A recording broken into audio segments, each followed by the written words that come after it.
Today we will be reviewing over how to solve simple Mendelian genetics problems. These will include incomplete dominance, monohybrid cross, dihybrid cross, sex-linked characteristics, and multiple alleles. Now in this type of genetics problem, we are looking at a sex-linked trait. Our sex-linked traits are traits that are carried on the X chromosome. So I want you to remember that XX is a female and XY is a male. Now this we have a normal female and here we have a normal male. A colorblind male would be an XCY. So we have colorblind and we have male. And a colorblind female would be XCXC. If a female is this, and it can be on either X chromosome, they are normal vision, but they are a carrier. So as we look at this, this will be our setup for any kind of sex-linked trait. Now this can be colorblindness, it can be hemophilia, it can be calico color on the cats. But notice that for a male to get the trait, they need to receive it from the mother's side, because the father gives the X or the Y, the mother only gives the X. For a girl to get the trait, she must receive it from both parents. Here we have a sex-linked problem where we have two normal people, normal vision people, have a colorblind son. What are the genotypes of the parents? Well, as we look at this, we notice that the father is normal vision. Now, some people will write that with a normal vision C right there. When I write mine out, I just write it as XY. Now we know that mom is normal vision, so that she has her normal C right there. But because she has a colorblind son, we know that she's a carrier. And so this would be our carrier trait right here. So we would have mom as a carrier, dad as normal vision. Let's see how this would look as far as a Punnett square setup on the next slide.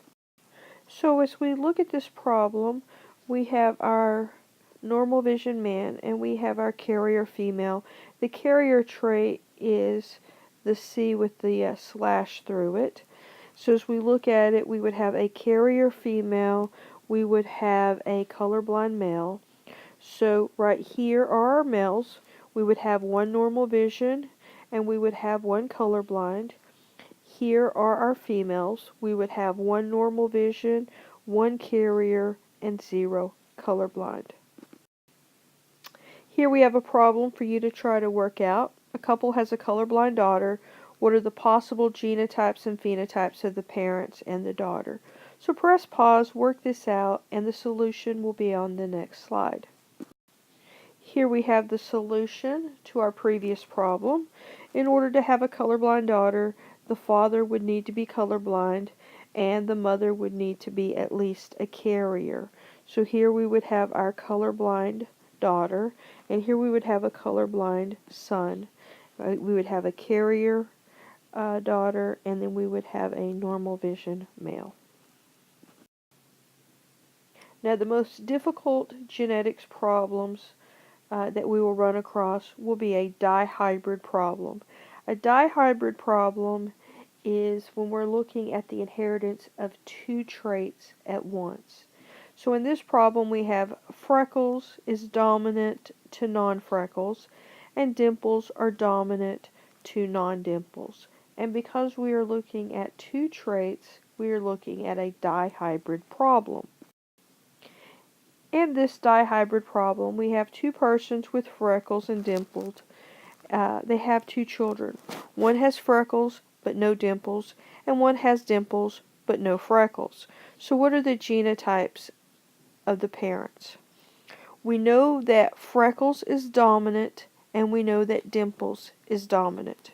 We know that both parents have freckles, so that each parent must have at least one big F. We know that each parent has dimples, so they must have at least one big D. We do not know what the second F and the second D is. Now on our children, we know that there are two children. One has freckles and one does not.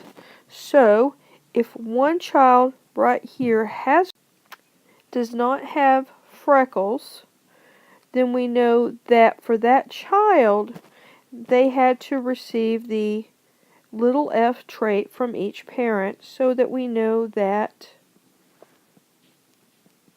each parent was big F, little f. Now we know that from this child right here, they did not have dimples, and therefore we know that the parents had to be big D, little d. As far as the children, with the information that's given, we do not know if this child is big F, or big F, little f. And we do not know if this child is big D, or big D, big D.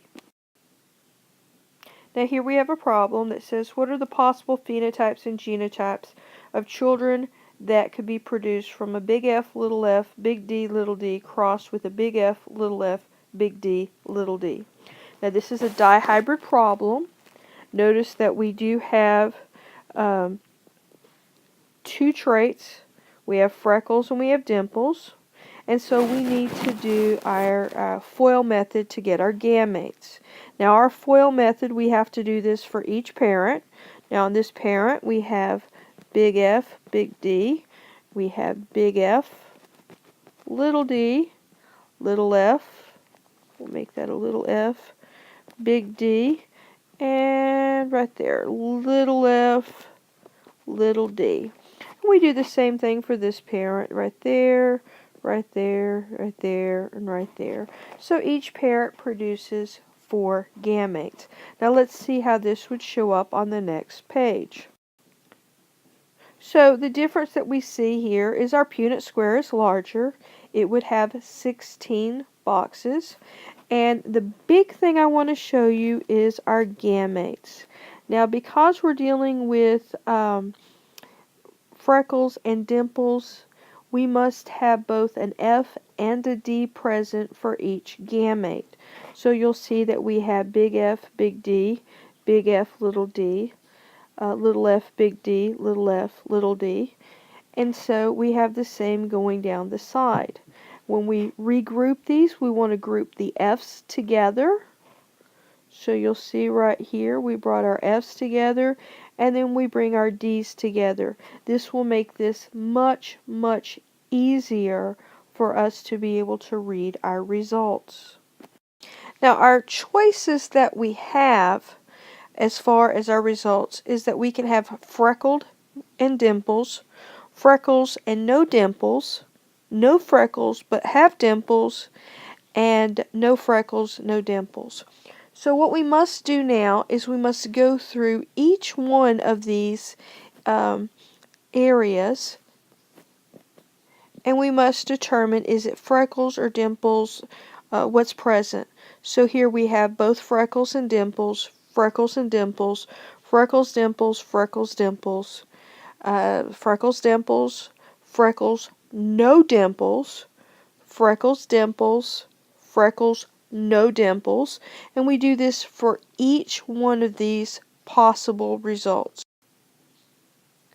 What we end up with is that freckles and dimples are both dominant traits. Here freckles is dominant, dimples is not. Freckles is not dominant, dimples is. And both of these are recessive. So that when we have both traits being dominant, we get 9. One is dominant and one is recessive, we get 3. Both recessive, we get 1. So that anytime we cross a heterozygous dihybrid with a heterozygous dihybrid, we will always get a 9:3:1 ratio. 9 where both traits are dominant, 3 where one trait is dominant and one is recessive, and 1 where both traits are recessive. Now this is the most difficult type of problem that you will cover in a general genetics class. Be aware that the difficulty on a dihybrid problem will be making sure that you get the correct gametes. Set up your Punnett square as a 16 box, and then record your results.